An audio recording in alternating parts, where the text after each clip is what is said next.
Ever wonder why scam calls feel so specific? Why they somehow already know your name, your city, or even your address? It's usually because of data brokers. These companies collect your personal information from across the internet and sell it online, usually without you even realizing it. Things like your phone number, home address, family members, and even places you've lived. And once your information is out there, it spreads fast. That's where Aura comes in. Aura automatically finds your personal information on data broker sites and submits removal requests for you. Then Aura keeps monitoring to help make sure your information stays gone. You can even see where your data was found and removed. And Aura goes beyond data removal. You also get a VPN, antivirus, password manager, spam call protection, dark web monitoring, and up to $5 million in identity theft insurance. Right now, you can try Aura free at aura.com/hidden. That's aura.com/hidden. The grill is shot. The chairs are held together by optimism. And what happened to the rug? Sounds like your outdoor setup is not ready for patio season. Fix it all with Wayfair. Shop Wayfair for grills, rugs, furniture, and more. With 20 million 5-star reviews, room of choice delivery, and expert setup on qualifying orders, it's never been easier to do more for less. Get 10% off your first eligible purchase. Hurry to wayfair.com or download the app now. Wayfair, every style, every home. Welcome to the Wired for Success podcast, your show for ambitious, mission-driven entrepreneurs who want to build million-dollar businesses without sacrificing their health, relationships, or happiness, who understand that in order to build their empire, they need a solid foundation, and that the more they are thriving, the more their business is thriving too. This show brings you the very best from science, self-development, and entrepreneurship to set you up for sustainable success. Hi, I'm Claudia Garbett, the scientist turned mindset and high-performance coach for entrepreneurs, and I help you get wired for success. Hey everyone, and welcome back to a brand new episode of the Wired for Success podcast, where we talk about all things science, self-development, and entrepreneurship that help you get to that next level of success in your life and business. And today my guest is Jürgen Mehrtens, the CEO of Years, a prevention and healthy longevity clinic located in Berlin. With a background in law and entrepreneurship and a personal journey of discovering the limits of generic health advice, he is passionate about making cutting-edge diagnostics and personalized prevention accessible. At Years, Jürgen leads the mission of shifting healthcare from reactive treatment to proactive and develop and implement data-driven strategies that help people live longer, healthier lives. In addition, he's pushing Years' mission, decoding aging through developing an extensive data set that covers intra-individual changes to uncover the hidden drivers of decline before symptoms appear. Sounds super interesting. So welcome, Jürgen, and thank you so much for being on my show today. Thanks for having me. Yeah, I'm looking forward to this. Jürgen, I already mentioned Years' mission in the intro, but maybe you can give us a little more context and detail. So what do you offer and how do you work with people? Yes, sure. So we offer a very, very broad diagnostic panel in order to find or to detect age-related diseases very early, because we already know that most of the age-related diseases we know are actually preventable if you detect them early enough. So, for example, any lung cancer, if you detect the risks for lung cancer in stage 1, you have probably almost 90% chance of getting around it. Whereas if you only find it in stage 4, you only have a chance of under 10%. So our mission is to detect diseases early enough and then work with our clients to with different interventions, with different ideas to then get around these risks, or at least to lower the risks. What could these strategies look like? Very different, as people are very individual and diseases are very, very individual. I can't give you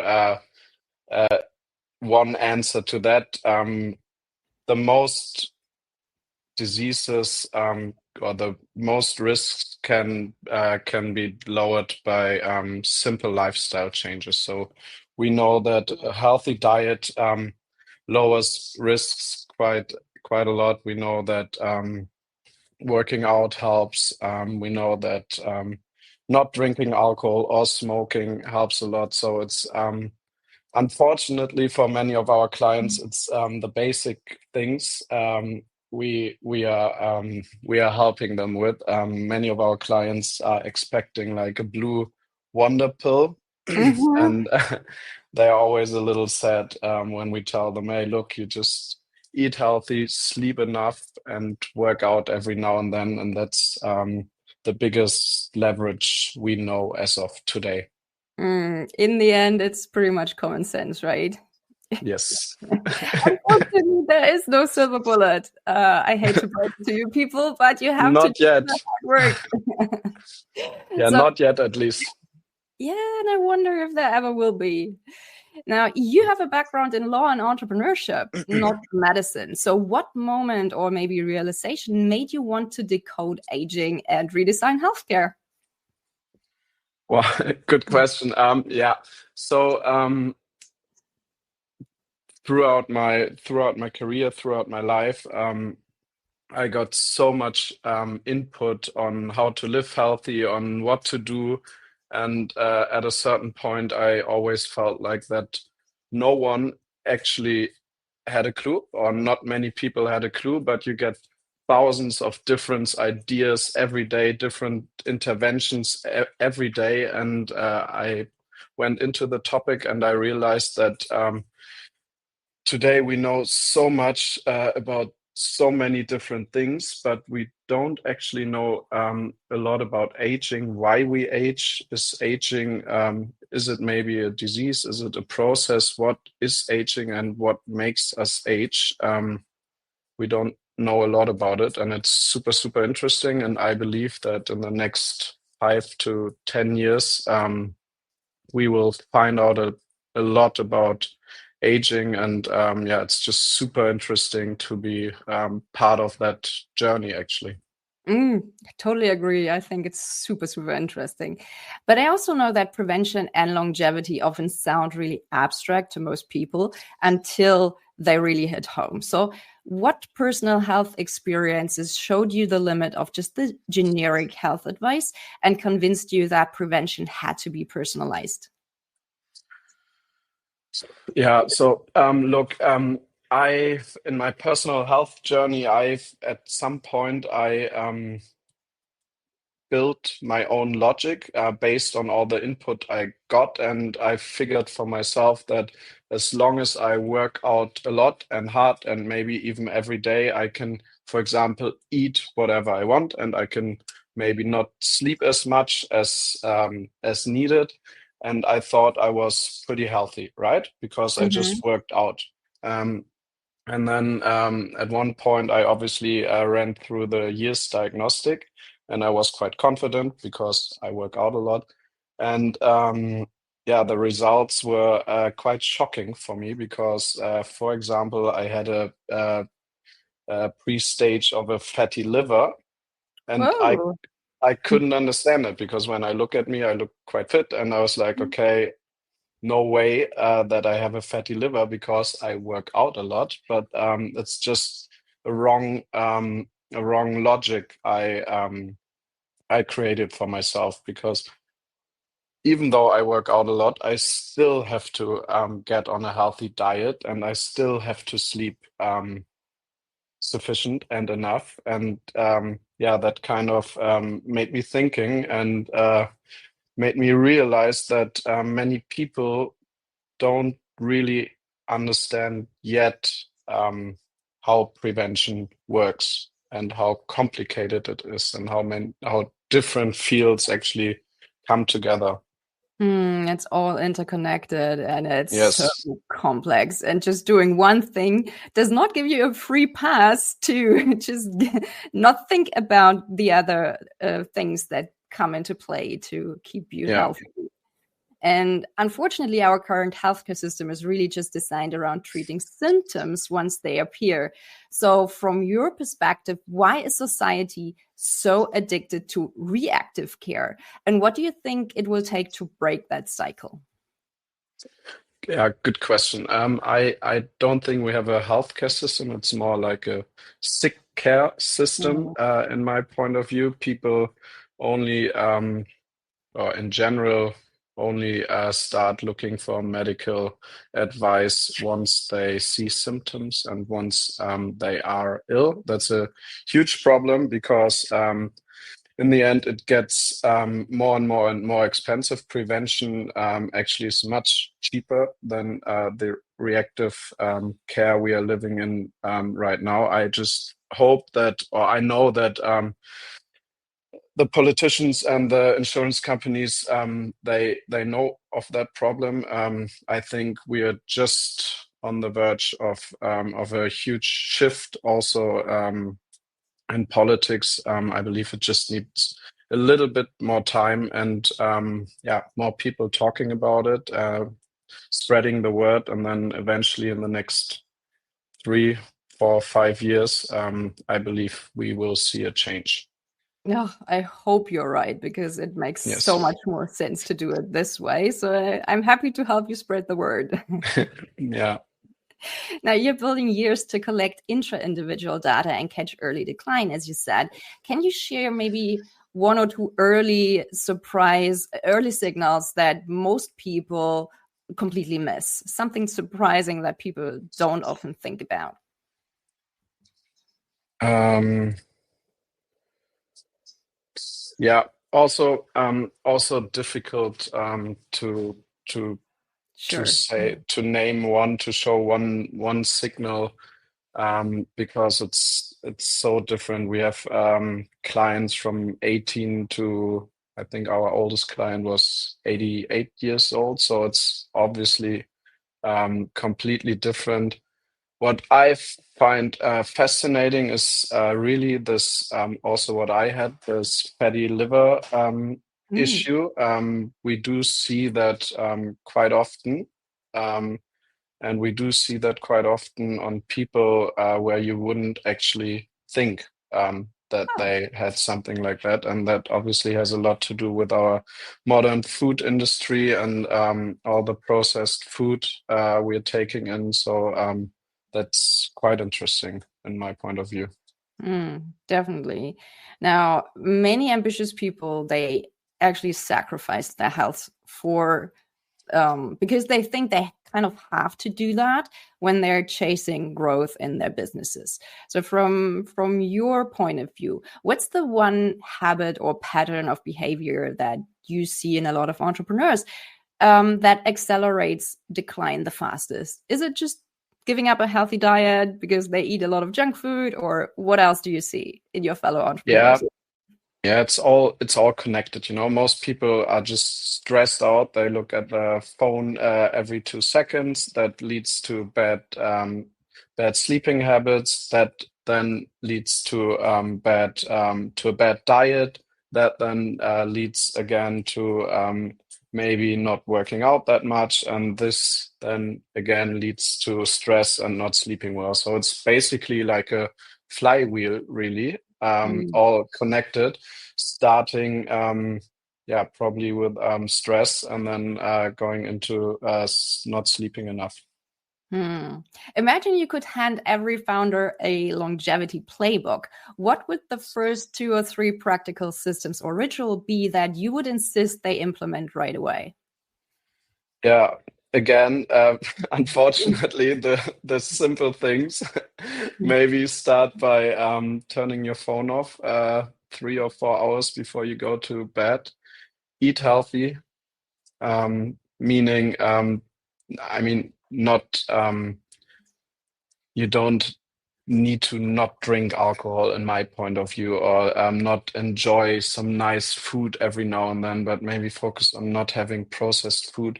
Maybe just enjoy food and the process of cooking yourself.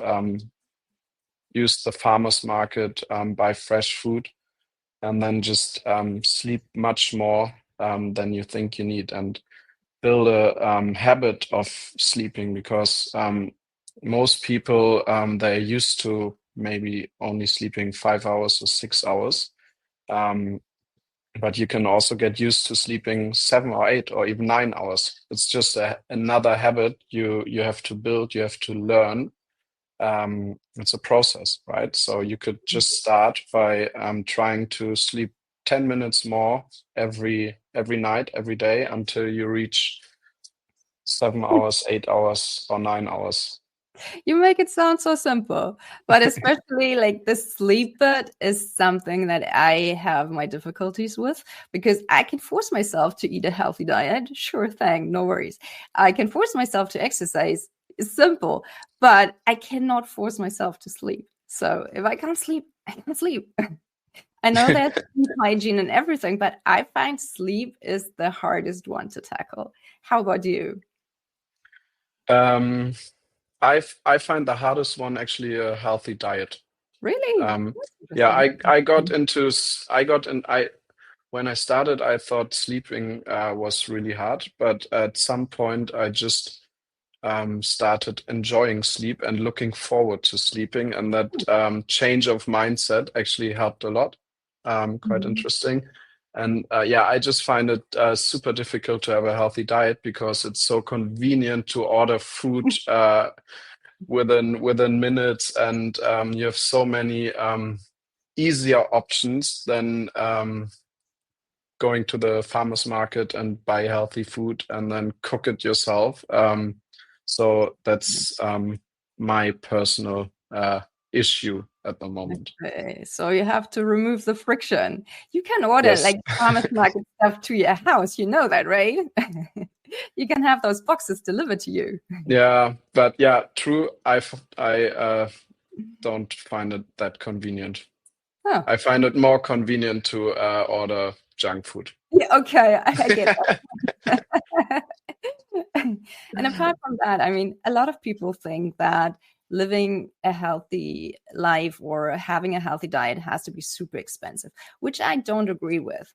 And I know that most people are not like Brian Johnson and only have a limited budget that they can actually invest into longevity strategies. So how do people get the most bang for their buck? Or in other words, if you only had, say, $500 per year for prevention and diagnostics, what things or tests would you invest in? Yeah, I would always, you can do it at years, but you can also do it at many other clinics or specialized doctors. I would always get like a baseline diagnostic to actually see where you are, see where your problems are. In Germany, they are in general not that expensive, to be honest. You can do there are many clinics or testing facilities where you can get that kind of diagnostics for a few hundred euros. There's, for example, this Check 35, which is also being covered by any insurance in Germany. That's a very good start. It's not as broad as, for example, the Years panel or other specialized clinics, but it's a very good start to see where you stand in regard to age-related diseases or risks. And then in the next step, it's fairly easy because you can do your workout, your exercising outside. It's very sufficient to just run, to use your body weight for muscle training. Just go out and walk every day, enjoy some sunlight, and it's also much cheaper to buy vegetables than order processed food. So I believe even if you are on a budget, you still have plenty of options to become a healthy person or to live a healthy lifestyle. And Yeah, also maybe start with getting rid of all the supplements and all the trend interventions you see out there, because they do cost a lot of money, and it's at least questionable if they actually help that much. that's a very interesting one because longevity science is filled with a lot of hype. So which one or two popular health trends do you think are really overrated or maybe even harmful? Yeah, I mean, also depends on the very person. There are some interventions out there which are not harmful for me, for example, as a healthy young person, but for an unhealthy older person, the very same intervention might be harmful. In general, I don't think there are many harmful trend interventions out there. I just believe many of them don't have the science yet to back it up. But that's also part of the process. Scientific backup just takes time. These clinical studies, they are not. You can't make them up within a week or 2 or 3, because we age slowly and we create diseases slowly. It's a process. So obviously an intervention also needs the same amount of time to be scientifically proven, So I find it very interesting. All the or many interventions out there are interesting. Some are very promising. We are just lacking scientific backup as of now. But also on that point, I believe there will be quite interesting developments over the next few years. Yeah, as you said, human studies just take a long time. Yes. They need a lot of ethics approvals and stuff like that, which also complicates them. So it just takes a long time. Yeah. But still, I'd like to get tactical. So what does your own daily health protocol look like? Can you walk us through a typical day? Tell us about your exercise routine, your diet, which we've already heard a little bit of, your sleep routines, everything that helps you stay sharp as a CEO. Yeah, so I'm trying to work out 3 or 4 times a week. What do you do? I do weight training 2 times a week, and then I'm trying to get in 2 cardio sessions a week. I'm trying to sleep 7 to 8 hours a night. Okay. Which is very important for me, and I'm actually getting that done, which is quite nice. In terms of diet, what I'm trying to do, that I'm just getting in a lot of protein. I'm trying to have 2 to 3 grams per kilo of protein a day. I'm struggling on that. And then I'm using creatine in the morning. I use every morning I take in 5 grams of creatine. That's the only supplement I use. I feel like I feel like my cognitive abilities are better when I use creatine. And then I'm trying to stay away of any sugar products, like ice cream and candy and chocolate. But that's very hard that's very, very hard for me, especially when I get stressed out. I tend to go into that trap.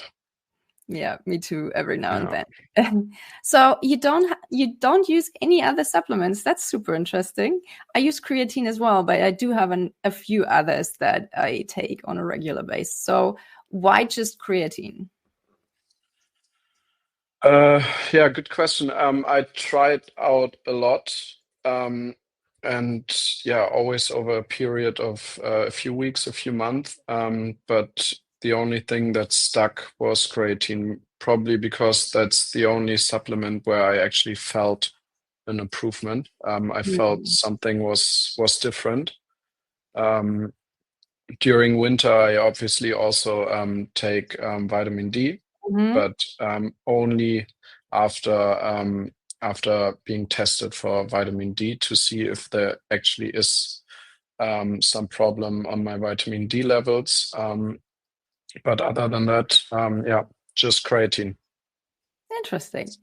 Do you have any biomarkers that you track regularly? If so, which ones and how often do you track them? I only do the year's diagnostic panel once a year. But what I do, what I started tracking regularly via my wearable, my Whoop, is my VO2 max, my sleep, HRV, just to see where I'm trending. Okay, so you're focusing on But the having said that, I don't have any biomarkers which I need to test regularly because they're all in a quite a good range. So I don't need to retest monthly or bi-monthly. Yeah, if that was different after like my baseline diagnostic, then obviously I'd have to retest more often. What's included in that baseline diagnostic? What is it? You basically get a head-to-toe check. Yeah, we do a very, very broad ultrasound of all vital organs. You get just over 100 blood markers. You get urine markers. You get ECG. You get a very broad performance panel where we see your strength, where we see your balance. You even get a eyesight test, a hearing test. You get a skin cancer screen test, which is also AI enabled. It's really, really cool.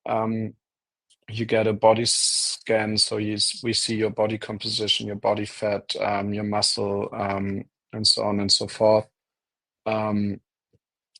Basically everything you as a normal person know on a diagnostic level you get in our baseline diagnostic.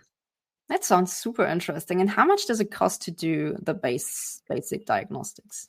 The baseline is called the Core program, and it costs 1,800 euros and is usually covered by any private insurance company. Okay, still quite pricey, right? Now, depends how you see it. If you compare it to, for example, any decent gym nowadays, you would over the course of 1 year probably pay almost the same amount of money. That's perspective. I mean, I believe so. We suggest our clients to come once a year, and if you see the 1,800 euros over the course of 1 year, it's expensive, but it's not as expensive as you think, especially compared to other things you or normal people spend money on. And I believe an investment in your health should be one of the highest priorities. Yeah, you're not wrong there. You already mentioned your Whoop. So what other tech gadgets, apps, or wearables do you use and enjoy? I only use the Whoop. I had it when it first came out 5 years ago or 6 years ago. Then I canceled it because it stressed me out whenever I went out on the weekends. The next day, everything was red, and I was just like, okay, done with that. Nowadays, I use it again because I just see trends. To be quite honest, I'm not sure the data is good.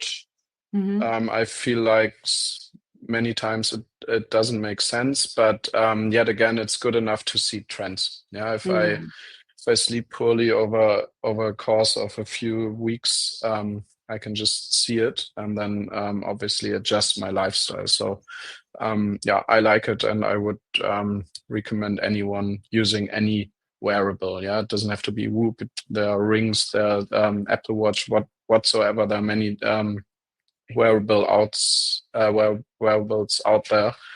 And yeah, it just helps you understand how your body works, and it helps you see trends and then adjust your lifestyle. Yeah, I find it interesting. And I hear a lot of conversation or a lot of discussion around which one is the most accurate.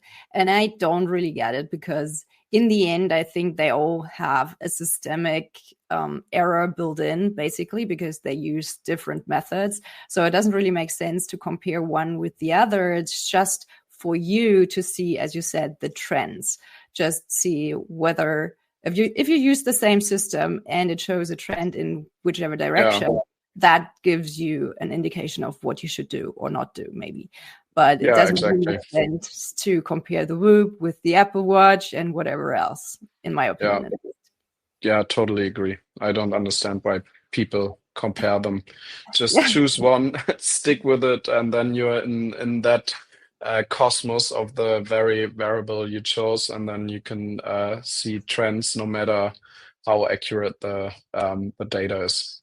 Exactly. I think it's just because people want to brag about their VO2 max and it's like above 50 or something. And one of the gadgets says it is 50 and the other says it's 45, and you're picked which one you enjoy more, right? Yeah, exactly. Yeah, it's very true. Now, if prevention becomes the default healthcare model, how do you imagine that will change society, productivity, and maybe even how we define success? Oh, deep question. I mean, I don't think it will change how people define success. In my point of view, obviously, it will change our society a lot, because obviously people will get more productive. Yeah, you will not miss as many working days. You will be working longer, because you won't have age-related diseases early in your life. So in general, or the general level of productivity of our society will obviously go up. Yeah, that's for sure. The society itself will save a lot of money on that, which probably can be used elsewhere. But in terms of success, not for me, not for me to decide. There are, I don't know. It depends on how you define success, or how society defines success. But what's for sure is that the level of productivity within the society will definitely go up. Yeah, I agree. And maybe health becomes the new, well, as they often say, health is wealth, right? So maybe there's a mindset shift after all, from just looking at your bank account to looking at your biomarkers. I don't know. Being healthy. Yeah, I mean, I don't think so, to be honest. Obviously, there are many biohackers out there, or people who are very curious about their health, who dig very deep into the biomarkers and into different scores and into different biological ages and so on and so forth. But what we see with normal people, they just they feel better very quickly. Yeah, they just need to be pushed into the right direction. They just need to understand how health works, and then they start working on their own, or maybe with the help of different coaches. And after the course of only a few weeks or month, we get the feedback, "Hey guys, I just feel so much better. I sleep better. I lost a lot of weight. I look much healthier." And I think that's really the ultimate goal. I know that it sounds better that health is wealth, and I don't look at my bank account anymore, but at my biomarkers. But those are in my point of view, just marketing claims, which click well on social media. But for most people, it's more about actually feeling better. Yeah, and I agree, because you can also take it too far. And I see a lot of Yeah. the biohackers who are just like very focused on those markers and the bio age and whatever it is. And I think that can create a lot of stress, to be honest. Yeah, especially as those biological ages, the models behind them are just not really accurate yet. So yeah, it's yeah, Mm. We'll I see don't how know. it goes. We'll see how We'll it see goes. how it goes. Yeah. Now you're aiming to expand years and push this shift within the next 12 to 24 months. So what is the biggest bottleneck that you're facing from a business perspective? Is it technology? Is it regulations? Is it customer psychology, or is something totally different? What is blocking you? It's only regulation, in my point of view, in Germany at least. It's very complicated to build a clinic. It's yeah, it's all over-regulated in my point of view. So that's creating huge challenges every day. Yeah. It's not fun to deal with all the regulations. I mean, they're important, of course, but as you said, there might be a little bit too many regulations in Germany. But what are you doing to address that bottleneck? How does creative problem solving look like at years? Um, yeah, I believe what always helps is to try and understand what the reason behind, for example, a regulation is, and once you understand what the actual reason behind a regulation is, it makes it much easier to deal with it and maybe find a smart workaround that lies within the reasoning of the very regulation. So at the beginning, I was when I came across the next regulation, I just thought, oh my God, another regulation, and you get emotional about it and angry about it. But once you start to try and understand the regulation, and especially the meaning and the reasoning behind the regulation, you often find that the people who invented the very regulation are maybe not as stupid as you thought in the first in the first moment, and they actually did think about it, and that usually helps to come up with some kind of solution that works for any party. Makes sense.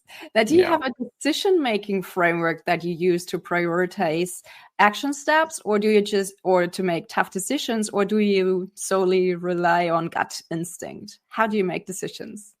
I'm a gut instinct person. Oh, Clearly, interesting. yes.